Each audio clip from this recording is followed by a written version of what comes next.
이거에 대해서는 내가 굳이 지금 얘기를 안 하는 게 어디서 다 궁금합니까? 자, 민법 99조 제1항에 대해서는 항상 공인중개사 시험 민법에서 나와요. 그러니까 여기서 깊게 공부는 안 할 겁니다. 근데 부동산학개론에서는 알아둘 건 좀 알아두잔 말이죠. 자, 우리나라에서는 어떻게 되고 있냐면요. 이게 일본 애들이, 일본 놈들이죠. 미안합니다. 애들이라 그래서. 일본 놈들. 그 나쁜 놈들이 우리나라에 1910년도에 들어와서 우리나라 강제적으로 합병했습니다. 합병하고 나서 제일 먼저 자기들 합병한 이유가 뭡니까? 지들 이익을 챙기려고 하는 거죠. 그 당시 이익은 어디서 나왔어요? 자, 농경시대이기 때문에 땅에서 나왔습니다. 그러다 보니까 이익을 챙기고 소위 세금을 받아가기 위해서 토지조사를 제일 먼저 했습니다. 토지조사를 하면서 여러 가지들 등기부도 만들어서 소유자가 누군지 딱 정해야지 세금을 받죠. 그래서 등기부를 만들었는데 이게 일본에서 이 등기제도를 맨 처음에 만들 때 어떻게 했냐면 일본이고 우리나라가 똑같이요. 소위 모든 땅은 임금. 일본은 천황 얘기합니다만 그거 우리나라 임금도 못한 것들이 하여간 임금이 국왕이 토지를 다 소유했고요. 그 위에 있는 건물들은 개인들이 건물을 지어서 살았습니다. 그러다 보니까 토지는 국왕 거였고 그 위에 있는 건물은 개인 거였으니까 이 토지가 개인들한테 불화가 됐더라도 별개의 소유 대상이라는 그런 생각이 있어요. 그래서 토지하고 건물을 각각의 소유의 대상으로 하는 법률 체계가 만들어졌던 게 일본입니다. 그걸 우리나라에 들어왔어요. 그러다 보니까 우리나라는 토지와 건물이 각각의 소유자가 있는 것처럼 되어 있습니다. 근데 부동산 등기 제도가 맨 처음 만들어진 독일이라든가 이런 쪽, 유럽 이런 쪽에선 토지와 건물이 바로 하나의 부동산처럼 그렇게 별개의 등기 대상이 아닌 걸로 되어 있습니다. 그건 이제 공시법에서 얘기를 하는 거고요. 자, 이런 토지와 건물이 각각의 소유의 대상으로서 만들어져서 이 문제 때문에 우리가 복합부동산이란 말이 나옵니다만 그게 문제가 아니라 자, 이런 기타 정착물 부분은 민법에서 공부하시고 이런 토지나 건물에 공통점이 있습니다. 공통점이 뭐가 있냐면 자, 일반적으로 어떤 물건 내 주머니에 뭐가 있나? 자동차 키 있구나. 요 자동차 키는 누구 것 같습니까? 내 주머니에 넣었으니까 저 강병기 거구나 하고 추정할 수 있죠. 우리나라 민법에서는요. 어떤 이런 동산들은 점유자 가지고 있는 사람 거다라는 게 라고 이렇게 추정하도록 그렇게 법률이 만들어졌습니다. 그런데 토지나 건물은 가지고 있는 사람? 내가 내 땅에 가지고 있으면 내가 내 거니까 항상 들고 다닐 수 있습니까? 건물 들고 다닐 수 있어요? 못하죠. 그러다 보니까 소유자가 누군지 권리자가 누군지 알아보기 위해서 만든 게 바로 등기제도입니다. 그래서 토지와 건물의 가장 대표적인 특징은 바로 뭐다? 등기가 있다라는 거예요. 자, 이런 협의의 부동산은 토지와 건물, 기타 정착물이 되고, 자, 이 토지와 건물은 등기가 있다. 그러면 준부동산이란 건 바로 뭐냐? 자, 부동산이 아니에요.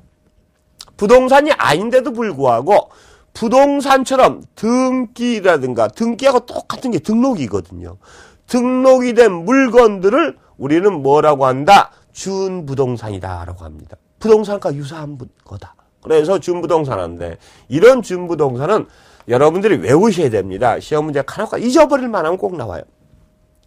자, 근본적으로 자, 준부동산이다라는 것은 뭐냐면 등기가 되는 물건들. 또 등기하고 똑같은 게 뭐가 있죠? 자, 등기되는 대상물들이 있고 그다음에 등기하고 똑같은 게 등록이라고 했습니다. 등록이 되는 대상물들이 있습니다. 이런 것들. 그 다음에, 자, 등록이 되는 권리가 있어요. 이 세 가지 유형 것들이 준부동산입니다. 자, 등기가 되는 대상으로서 가장 대표적인 대상물이 임목에 관한 법률이라고 있습니다. 임목에 관한 법률이 있는데 그 임목에 관한 법률에서 임목을 등기하도록 되어 있어요. 그래서 등기된 임목 같은 경우는 등기 대상물입니다. 그 다음에 공장 및 광업재단 저당법이다라는 게 있습니다. 공장 및 광업재단 저당법에서 공장재단이다라는 게 있어요. 그 다음에 광업재단이다라는 게 있습니다. 자, 이런 것들은 공장재단은 뭐냐면요. 공장을 내가 사고 판다. 근데 여러분이 공장을 샀다 보세요.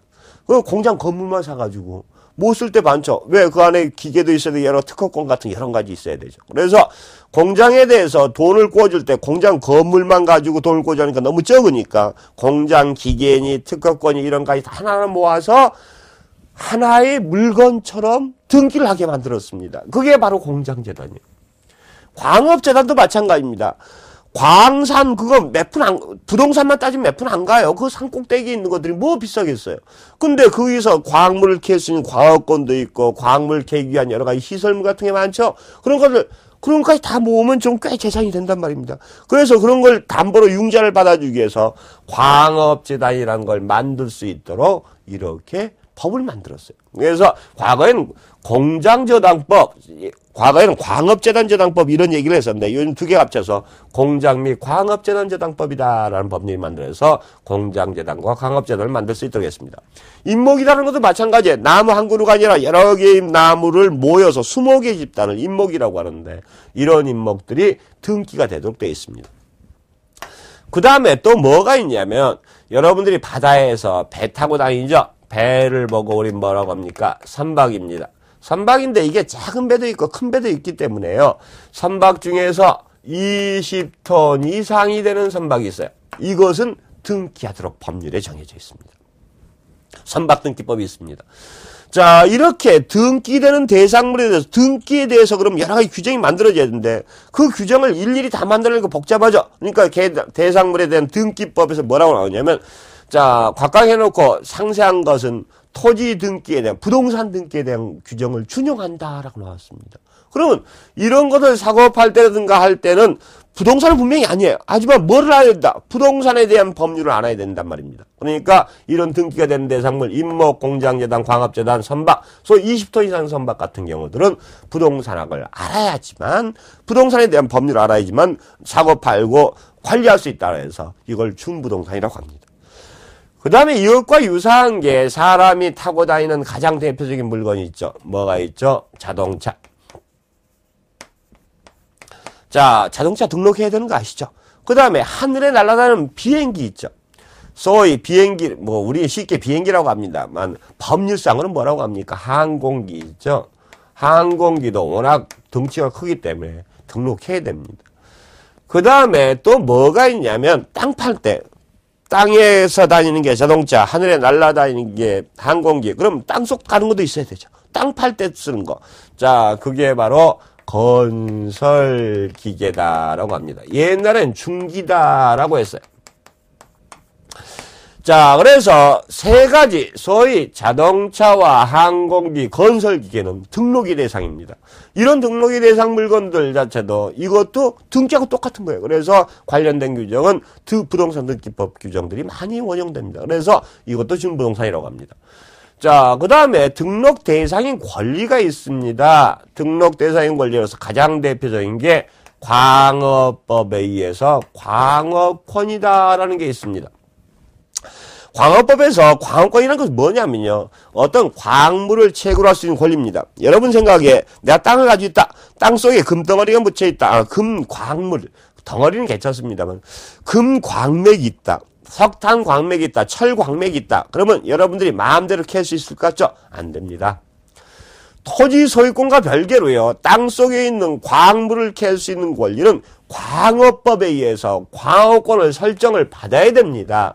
그래서 여러분들 임야 같은 거, 큰 임야 같은 거 가지고 계시다 보면 그런 일들이 벌어지는 경우가 있어요. 어떤 사람이, 자, 이 땅에는 내가 광업권을 설정했기 때문에 마음대로, 당신 땅 못 팝니다. 땅을 파다가 그래서 그런 데서 땅을 팔려면요. 반드시 어떤 승낙서를 받아와야 돼. 누구한테? 광업권자한테 가서 땅을 파면다가 광물질이 나오면 광업권자한테 주겠다는 그런 승낙서 안 받으면 절대 건축허가 같은 게 안 나옵니다. 이게 광업권 때문에요. 자, 그 다음에 이건 땅 속에 있는 여러 가지 물건들, 소위 광물을 채취할 수 있는 게 바로 광업권이에요. 그럼 바다 속에 있는 여러 가지 물건을 채취할 수 있는 권리는 뭘까요?